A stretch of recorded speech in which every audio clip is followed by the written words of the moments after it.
Assalamualaikum warahmatullahi wabarakatuh. Selamat pagi. Hari ini kita bertemu kembali untuk melanjutkan perkuliahan kita di mata kuliah Hukum Tata Negara, di mana kita akan melanjutkan topik perkuliahan kita mengenai tentang pemilu ya, di mana kemarin sudah kita diskusikan bagaimana eksistensi pemilihan umum itu di dalam sebuah negara demokrasi ya, bahwa pemilu itu merupakan satu pilar dari demokrasi sehingga keberadaan pemilu itu satu keharusan sebagai sebuah instrumen kedaulatan rakyat di dalam negara demokrasi ya. Salah satunya seperti di negara kita yaitu di Indonesia. Nah, lebih lanjut kita akan membahas yang tentu ini tidak kalah penting karena ini juga menjadi bagian terpenting dalam penyelenggaraan pemilu, yaitu mengenai sistem pemilu ya. Jadi tentu pemilu diselenggarakan untuk mencapai sebuah tujuan yang diharapkan oleh sebuah negara, harus memiliki sistem ya untuk berperan sebagai sebuah fungsi yang bertugas untuk mencapai goal atau tujuan dari penyelenggaraan pemilu itu. Sistem pemilu ya itu merupakan satu perangkat variabel yang bertugas untuk mengkonversi perolehan suara menjadi kursi. Jadi sistem pemilu itu berperan bagaimana mengkonversi perolehan suara dari para kandidat ya, peserta pemilu yang kemudian akan dikonversi menjadi sebuah kursi, di mana kursi legislatif dan juga kursi eksekutif. Karena pemilu itu kan memang diselenggarakan untuk mengisi jabatan-jabatan di dalam eksekutif dan legislatif. Jabatan itu kita artikan sebagai sebuah kursi. Sehingga sistem pemilu ini menjadi satu hal yang memang sangat penting ya di dalam penyelenggaraan pemilu. Bahkan ya oleh Andri Renault di dalam bukunya Desain Sistem Pemilu yang diterbitkan oleh International IDEA tahun 2005 itu menyebutkan bahwa sistem pemilu itu oleh Andri Renault disampaikan bahwa sistem pemilu yang baik itu akan memberikanmu sekilas penampakan surga. Sebaliknya, jika sistem pemilu yang buruk, maka tentu akan memberimu perjalanan ke neraka. Itu artinya adalah maksud dari Andri Renault ini, sistem pemilu itu kalau baik sistem penyelenggaraan pemilunya, maka tentu akan memberikan hasil yang dicita-citakan atau sesuai yang diharapkan, akan memberikan hasil pemilu yang baik ya. Sementara kalau sistem pemilunya jelek juga hasil pemilunya juga akan jelek. Ya, seperti itulah pendek katanya. Nah, dalam sistem pemilu itu terdapat beberapa variabel di dalamnya ya. Salah satunya yang pertama variabel sistem pemilu itu adalah sistem pemilu itu berbicara soal besaran daerah pemilihan atau dapil atau juga disebut sebagai distrik magnitude ya. Jadi di dalam sistem pemilu, di dalamnya juga membahas mengenai soal bagaimana penyusunan daerah pemilihan dan juga seperti apa besaran daerah pemilihan atau distrik magnitude ya. Nah, terakhir putusan Mahkamah Konstitusi ya tahun 2022 memutuskan bahwa kewenangan penyusunan daerah pemilihan itu sepenuhnya merupakan kewenangan Komisi Pemilihan Umum, di mana sebelumnya kewenangan penyusunan daerah pemilihan khususnya DPR RI dan DPRD provinsi itu penyusunan daerah pemilihannya menjadi bagian tidak terpisahkan di dalam lampiran Undang-Undang Pemilu, yaitu dalam hal ini Undang-Undang 7 tahun 2017. Artinya penyusunan dapil tidak menjadi kewenangan KPU ya, menjadi kewenangan dari penyusun atau pembuat undang-undang, yaitu pemerintah dan bersama dengan DPR. Nah, saat ini dinilai bahwa penyusunan daerah pemilihan DPR RI dan DPRD provinsi yang menjadi bagian tidak terpisahkan dari undang-undang dan tidak menjadi kewenangan KPU itu bertentangan dengan Undang-Undang Dasar 45 atau inkonstitusional berdasarkan putusan Mahkamah Konstitusi yang dimohonkan oleh kawan-kawan dari Perludem ya. Sehingga mulai pemilu tahun 2024 nanti penyusunan dapilnya murni kewenangan KPU. Ini seperti dikembalikan pada saat pemilu tahun 2004. Pemilu tahun 2004 penyusunan dapil itu kewenangan murni Komisi Pemilihan Umum. Tapi mulai pemilu tahun 2009 sampai tahun 2019 itu penyusunan dapil DPR RI dan DPRD provinsi menjadi bagian tidak terpisahkan dari undang-undang. Artinya disusun oleh para pembuat undang-undang. DPR bersama pemerintah. Nah, saat ini sudah kembali lagi ke KPU. Itu variabel pertama tentang besaran daerah pemilihan dan penyusunan daerah pemilihan atau distrik magnitude. Yang kedua, variabel dari sistem pemilu adalah berbicara mengenai soal metode pencalonan atau kandidasi. Bagaimana pemilu itu proses pencalonan dari para kandidat-kandidat baik itu dalam pemilu eksekutif maupun legislatif. Bagaimana metode pencalonannya, mekanisme pencalonannya, syarat pencalonannya itu merupakan bagian dari sistem pemilu mengenai soal metode pencalonan atau kandidasi. Yang ketiga, variabel dari sistem pemilu adalah bagaimana metode pemberian suara atau balloting. Jadi bagaimana metode pemberian suara oleh pemilih di dalam kertas suara. Itu disebut sebagai balloting ya. Itu juga merupakan bagian atau variabel dari sistem pemilu itu. Yang keempat ada ambang batas parlemen atau juga ambang batas presidensial. Jadi ada ambang batas parlemen atau parliamentary threshold dan juga ambang batas pencalonan presiden atau presidensial threshold itu juga menjadi bagian dari sistem pemilu, variabel dari sistem pemilu.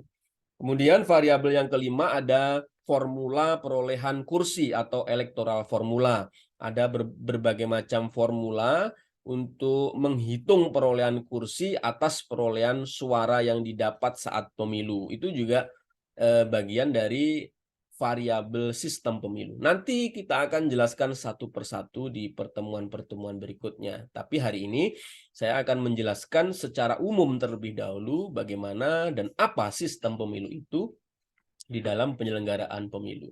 Yang terakhir ada variabel dari sistem pemilu yaitu tentang penetapan calon terpilih. Jadi penetapan calon terpilih itu juga bagian dari variabel sistem pemilu itu. Baik, selanjutnya saya akan menampilkan beberapa sistem pemilu di dunia ya. Jadi ada beberapa sistem pemilu dan itu tentu setiap negara menerapkan sistem pemilu itu tidak sama gitu ya. Baik di dalam satu negara juga dalam satu negara saja dalam penyelenggaraan pemilu itu setiap pemilunya juga berbeda sistemnya. Artinya maksud saya begini, kan pemilu itu kan ada pemilu presiden, ada pemilu legislatif, di dalamnya ada pemilu DPR, ada pemilu DPD. Itu sistem pemilunya yang digunakan juga berbeda-beda gitu loh.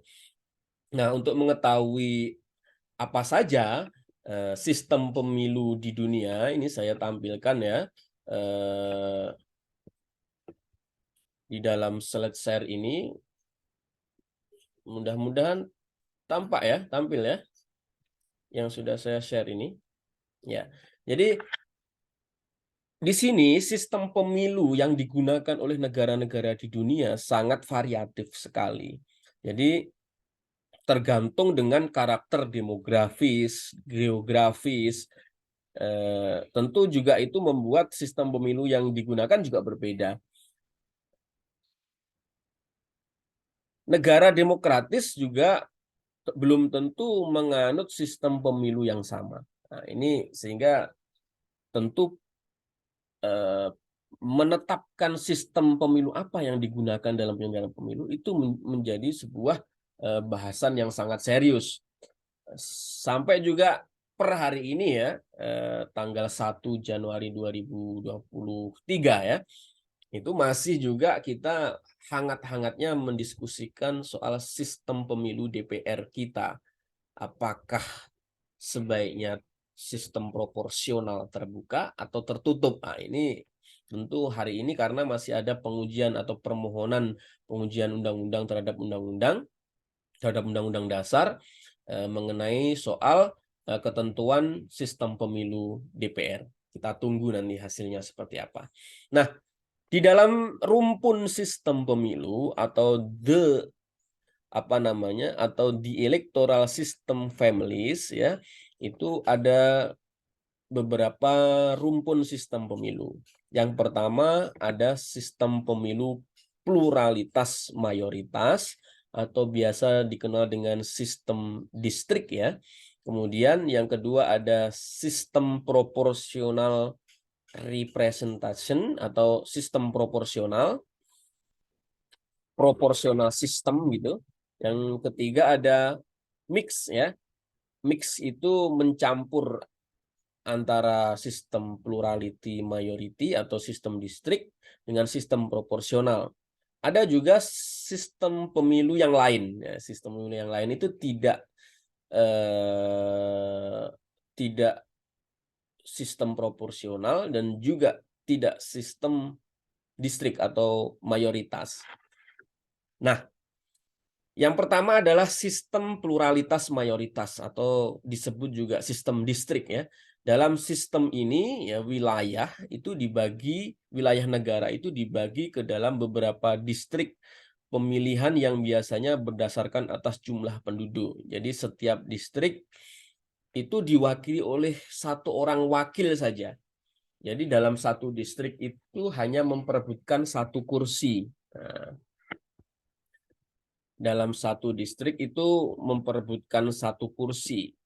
Jadi nanti biasanya di dalam negara dengan sistem distrik ya, sistem pluralitas mayoritas itu dalam negara itu pembagian distriknya banyak sekali ya, banyak sistem distriknya.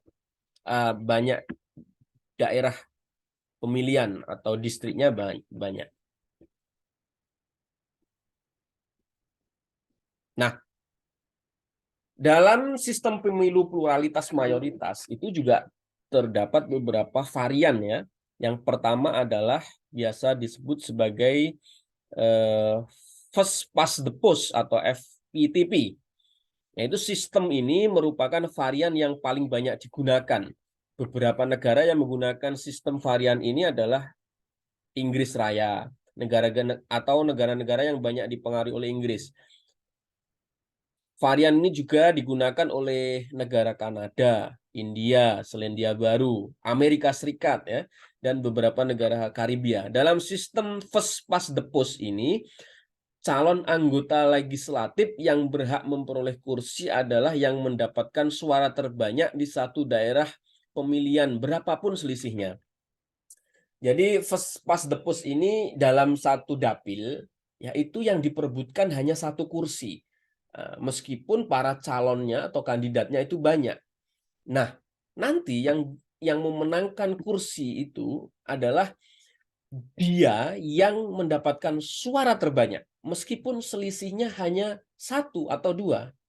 Nah, ini kemudian menjadi kelemahan dari sistem first past the post ini. Bisa jadi ya, kandidat yang terpilih atau calon yang terpilih mendapatkan kursi dalam dapil itu, distrik itu, bisa jadi kalau di total perolehan suaranya itu lebih sedikit dari semua total suara yang diperoleh oleh mereka yang tidak lolos gitu loh.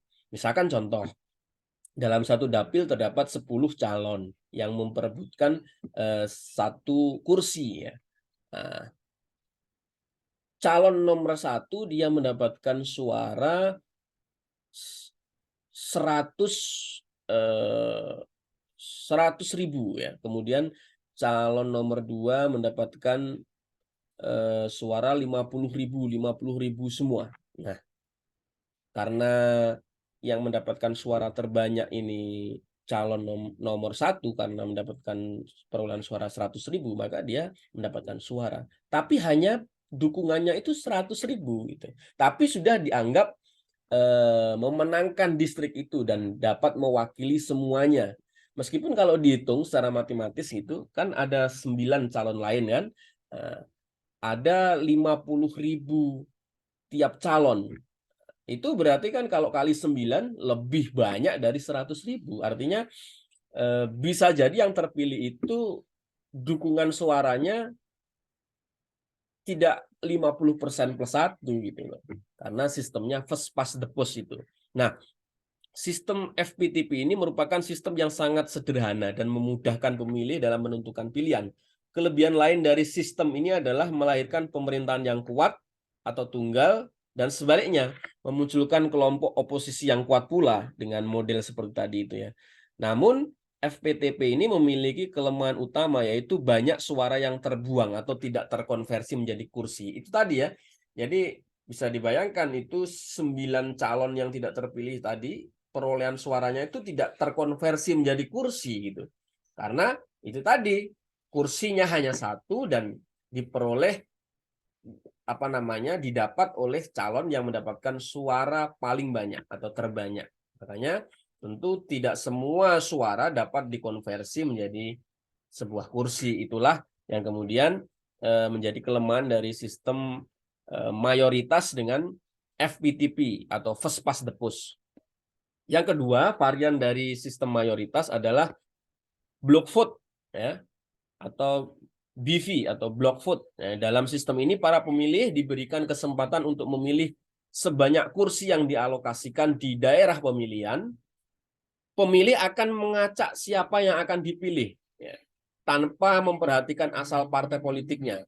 Dalam varian ini pemilih bebas menentukan sebanyak atau sedikit mungkin pilihan yang diinginkan. Nah, sistem ini tuh mirip first past the post, tapi dalam distrik itu wakilnya banyak, berwakil banyak. Tapi tetap penentuan suara keterpilihan itu berdasarkan perolehan suara terbanyak. Sehingga tidak dihitung secara proporsional dari perolehan suara setiap peserta pemilu, tidak, tapi tetap berdasarkan suara terbanyak. Atau yang ketiga ada alternative vote ya, atau EV. Varian ini jarang digunakan, hanya oleh negara Australia dan Nauru. Nah, dengan sedikit modifikasi. Varian ini digunakan pada sistem distrik berwakil tunggal, sama seperti first past the post tadi.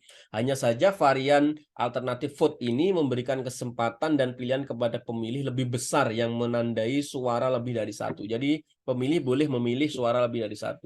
Dalam varian ini, ya, pemilih dapat mengurutkan pilihannya sesuai dengan kehendak mereka dengan cara memberi tanda nomor 1, ini yang paling prioritas, untuk calon yang paling disukai, dan seterusnya. Dengan model ini, maka pemilih dapat menentukan pilihan sesuai dengan selera yang paling disukai, atau biasa disebut dengan preferential voting, atau pemilihan berdasarkan preferensi kita. Jadi pemilih itu bisa mengurutkan pilihannya, bisa milih lebih dari 1.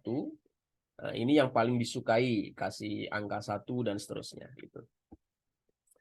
Yang keempat, varian dari sistem mayoritas itu adalah two-round system ya, atau sistem 2 putaran. Varian terakhir dalam sistem pemilu pluralitas mayoritas ini disebut sebagai two-round system atau sistem 2 putaran ya. Sistem ini dilaksanakan dalam 2 putaran dan jarak antar putaran sekitar 1 sampai 2 minggu. Putaran pertama dilaksanakan seperti first past the post, tetapi hasilnya harus mayoritas absolut yang dipersyaratkan. Jika tidak mencapai syarat mayoritas yang ditentukan, maka dilaksanakan putaran kedua dan pemenangnya adalah yang memperoleh suara terbanyak. Ini sistem pluralitas mayoritas atau sistem distrik dengan varian two-round system TRS ini digunakan di Indonesia dalam sistem pemilu presiden dan wakil presiden. Jadi sistem pemilu presiden dan wakil presiden kita di Indonesia itu menggunakan sistem distrik ya, atau sistem mayoritas pluralitas dengan varian Turon sistem. Jadi pemilu pilpres itu mensyaratkan ya perolehan suara harus minimal 50% plus 1. Jika tidak mencapai 50% plus 1 tadi, maka akan dilakukan pemilu putaran kedua. Ya, itu sistem mayoritas dengan varian Turon sistem digunakan dalam sistem pemilu pilpres di Indonesia. Nah, selain sistem distrik atau pluralitas mayoritas tadi, sistem pemilu selanjutnya adalah sistem perwakilan berimbang atau sistem proporsional. Proporsional sistem. Nah, ini merupakan sistem perwakilan berimbang. Seperti apa sih maksudnya sistem proporsional ini? Sistem ini ya satu sistem yang tidak ada suara pemilih yang terbuang karena suara akan terkonversi menjadi kursi. Jadi perolehan suara para peserta pemilu itu semua akan dikonversi menjadi kursi secara proporsional. Artinya perolehan jumlah kursi itu rasionya sama dengan perolehan jumlah suara. Misalkan perolehan suara dari pemilu itu perolehannya 20% gitu, mendapatkan suara 20%, maka dia peserta pemilu itu partai politik juga akan mendapatkan kursi sebanyak 20%. Idealnya seperti itu, sistem proporsional itu.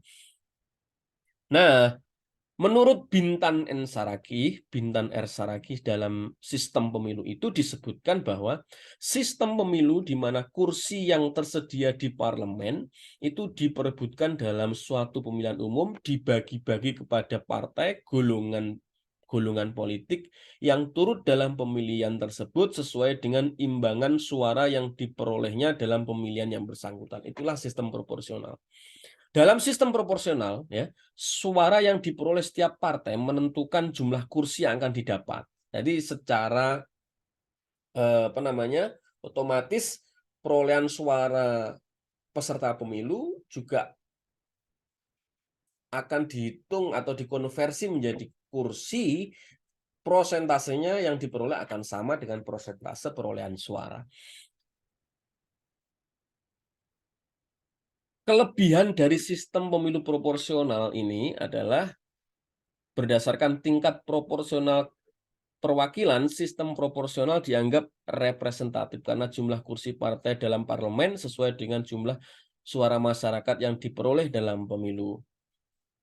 Sistem proporsional juga dianggap lebih adil karena memberi peluang bagi semua golongan masyarakat termasuk mayoritas minoritas untuk menampilkan wakilnya di dalam parlemen. Sistem proporsional juga memiliki kelebihan jika dilihat dari sistem kepartean karena dengan menggunakan sistem proporsional lebih memudahkan partai-partai kecil untuk bisa memperoleh akses perwakilan. Nah, gitu ya. Kelebihan lain yaitu tidak banyak suara yang terbuang karena secara proporsional akan terbagi menjadi kursi-kursi di parlemen. Nah, sistem proporsional ini digunakan di Indonesia sebagai sistem dalam pemilu DPR. Ya. Sistem pemilu DPR kita sejak awal pemilu tahun 1955 sampai sekarang tidak pernah berubah ya. Sistemnya adalah sistem proporsional atau sistem perwakilan berimbang. Dalam sistem proporsional itu terdapat beberapa varian juga ya. Yang pertama adalah perwakilan sistem proporsional dengan varian proporsional representation list system atau perwakilan berimbang daftar. Varian ini yang paling sederhana yaitu partai menyajikan daftar nama calon anggota legislatif kepada pemilih untuk selanjutnya memilih salah satu pilihannya. Varian ini seperti yang diterapkan di Indonesia. Jadi partai politik menyusun calon-calon legislatif, calon-calon DPR yang akan disajikan kepada pemilih untuk kemudian dipilih bisa memilih gambar partai, bisa memilih calon anggota DPR-nya. Varian yang kedua adalah mixed member proporsional atau MMP. Varian ini campuran antara sistem proporsional dengan sistem mayoritas. Sebagian anggota parlemen dipilih berdasarkan sistem pluralitas mayoritas. Sementara sisanya dipilih berdasarkan sistem proporsional. Sistem ini ditetapkan atau diterapkan di beberapa negara seperti di Selandia Baru misalkan, atau Bolivia, Italia, dan Hungaria. Yang ketiga varian dari sistem proporsional ini adalah single transferable vote. Varian ini merupakan varian dari sistem proporsional representation yang menarik karena implementasinya menggunakan metode yang membutuhkan kecermatan bagi para pemilih. Ahli pemilu asal Inggris dan Denmark ya bernama Thomas Hare dan Carl Andrew menciptakan prinsip dasar STV ini. Varian ini menggunakan distrik berwakil majemuk di mana pemilih mengurutkan calon anggota legislatif berdasarkan preferensi mereka dalam kertas suara. Biasanya pemilih hanya dimintai menandai satu nama calon anggota legislatif saja tanpa harus mengurut semua calon. Setelah itu jumlah total suara preferensi suara preferensi pertama dihitung, kemudian beralih ke kuota suara yang diperlukan untuk memilih seorang calon anggota legislatif. Selanjutnya ya, dari varian yang pertama tadi, Indonesia menggunakan varian yang pertama tadi, perwakilan berimbang daftar atau PR list system, proportional representation list system. Secara konseptual ya, Asfar menyebut bahwa terdapat beberapa model list system atau open list ini. Model varian proporsional dengan list ini itu ada 3 model. Yang pertama adalah open list proportional representation atau sistem proporsional dengan daftar calon terbuka. Yang kedua closed list proportional representation atau sistem proporsional dengan daftar calon tertutup. Yang ketiga adalah free list proportional representation, yaitu pemilih dapat menentukan pilihannya kepada lebih dari satu kandidat dalam daftar calon yang berisi wakil dari partai politik yang berbeda. Nah, sistem pemilu DPR di Indonesia saat ini yang masih berlaku adalah menggunakan open list proportional representation atau sistem proporsional dengan daftar calon terbuka. Dalam sistem proporsional dengan daftar calon terbuka ini menghendaki pemilih lebih banyak memiliki kekuasaan atas siapa yang mewakili mereka nanti. Jadi pemilih diberikan kewenangan kekuasaan lebih untuk menentukan calon anggota DPR-nya. Jadi tidak hanya sekedar mencoblos gambar partai, tapi juga dalam sistem proporsional terbuka ini partai politik menyajikan secara terbuka kandidat-kandidat mereka, calon anggota DPR mereka untuk dipilih secara langsung oleh pemilih. Jadi sistem pemilu proporsional dengan daftar calon terbuka ini diterapkan sejak pemilu tahun 2009 ya, yang dulunya menggunakan sistem tertutup, utamanya di dalam era Orde Lama dan Orde Baru ya, sistem pemilu DPR itu proporsional closed list atau dengan daftar calon tertutup. Jadi pemilih hanya dapat memilih gambar partai yang diinginkan, kemudian partai politik lah nanti yang akan menentukan siapa-siapa yang akan menduduki kursi yang diperoleh dari partai politik itu. Nah, dalam pemilihan sistem pemilu proporsional tertutup ini ada pameo yang menyebutkan bahwa seperti membeli kucing di dalam karung karena pemilih tidak dapat mengetahui dan tidak dapat menentukan siapa-siapa yang akan mewakili mereka, hanya diserahkan sepenuhnya kepada partai politik ya, untuk menentukan nama-nama yang akan duduk di DPR, sehingga seringkali ini kemudian menjadi apa ya? Menjadi sarana partai politik kemudian untuk melakukan transaksi-transaksi yang sifatnya apa namanya, di luar kehendak dari pemilih ya, di mana partai politik memiliki kedaulatan untuk menentukan siapa-siapa yang akan duduk di DPR, tentu calon-calon ini melakukan lobi-lobi politiknya terhadap partai politik agar mereka dapat duduk di kursi DPR. Ya, inilah kelemahan dari closed list proporsional representation atau sistem proporsional dengan daftar calon tertutup. Nah, meskipun juga sistem proporsional dengan daftar calon terbuka memiliki kelebihan dan kekurangan juga. Artinya sistem pemilu itu semua punya kelebihan dan kekurangan. Termasuk sistem proporsional terbuka maupun sistem proporsional tertutup. Itu juga punya kelebihan dan kekurangan. Tapi semangat reformasi itu memang salah satunya adalah bagaimana rakyat itu memiliki kuasa penuh sebagaimana diamatkan dalam Undang-Undang Dasar bahwa rakyat itu pemegang kedaulatan rakyat, pemegang kedaulatan ini ada di tangan rakyat, maka mestinya rakyat itulah yang memiliki kuasa untuk menentukan siapa-siapa yang akan mewakilinya dalam parlemen, mau di legislatif maupun di eksekutif. Nah, atas dasar filosofis itulah kemudian putusan Mahkamah Konstitusi ya tahun 2008, salah satu pertimbangan putusan itu di dalamnya adalah penentuan keterpilihan calon anggota DPR itu berdasarkan suara terbanyak, bukan berdasarkan nomor urut ya. Itu memang di situ semangatnya adalah lagi-lagi bagaimana agar pemilih atau rakyat itulah yang kemudian memiliki kuasa penuh untuk menentukan siapa yang mewakili mereka, sehingga suara terbanyak, suara mayoritas inilah yang dianggap menjadi sebuah manifestasi dari kehendak rakyat itu, bukan kehendak partai politik. Meskipun partai politik ini adalah tetap sebagai pilar utama demokrasi, partai politik sebagai peserta pemilu, akan tetapi ya tentu partai politik memiliki fungsi rekrutmen politik. Disitulah peran partai politik untuk menyiapkan kandidat-kandidat calon anggota DPR ya yang terbaik yang harus disiapkan secara demokratis, dan itu diatur di Undang-Undang Pemilu ya. Peserta pemilu atau partai politik itu dalam merekrut calon anggota DPR yang akan diusungnya, maka harus dilakukan secara demokratis dan terbuka. Disinilah pintu bagaimana kedaulatan partai sebagai peserta pemilu memiliki peran kuat untuk menentukan calon-calon terbaik mereka untuk disajikan kepada pemilih dalam pemilu DPR.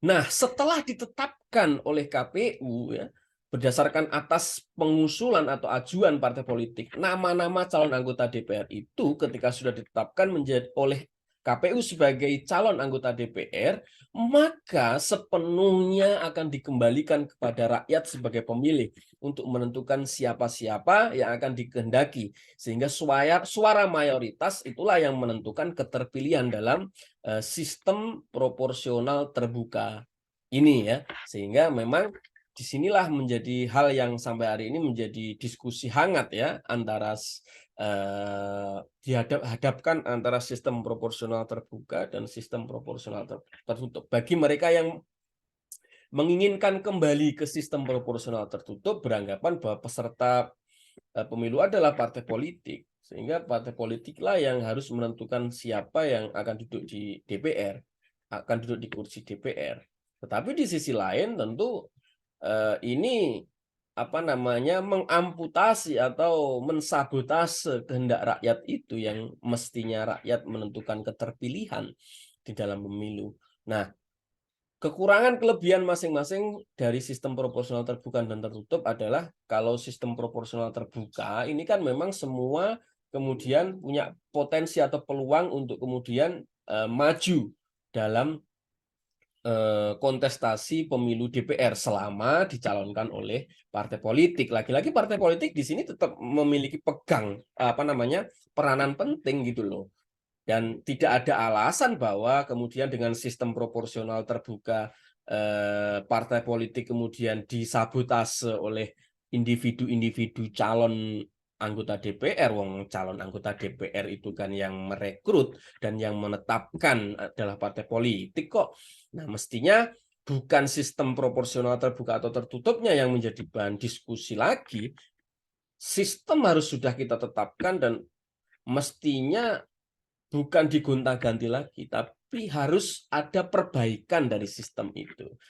Ya, sistem proporsional terbuka banyak catatan ya yang menjadi evaluasi.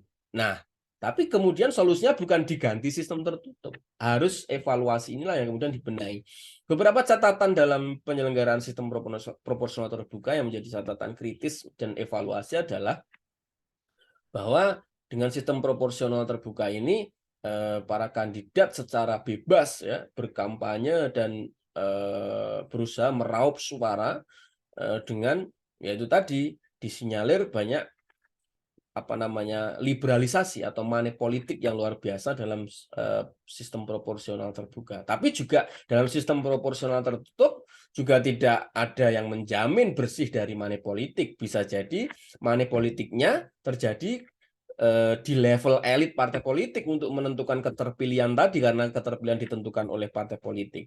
Nah, di sistem proporsional terbuka bisa jadi kalau memang ada money politik ya money politik itu levelnya di pemilih ya. Para kandidat akan berusaha meyakinkan pemilih dengan berbagai macam cara. Itu kelemahannya dan itu tentu harus ada evaluasi. Caranya adalah ya bagaimana sistem proporsional terbuka ini pengawasannya diperkuat. Bagaimana pengawasan kampanye ya, penggunaan dana kampanye itu juga harus diperketat sehingga bisa meminimalisir adanya money politik. Nah, dan juga mungkin ada yang mengeluhkan sistem proporsional terbuka mereka miskin ideologi ya karena partai politik hanya berorientasi pada mereka yang punya elektabilitas tanpa melihat apakah itu betul-betul kader partai politik atau tidak ya.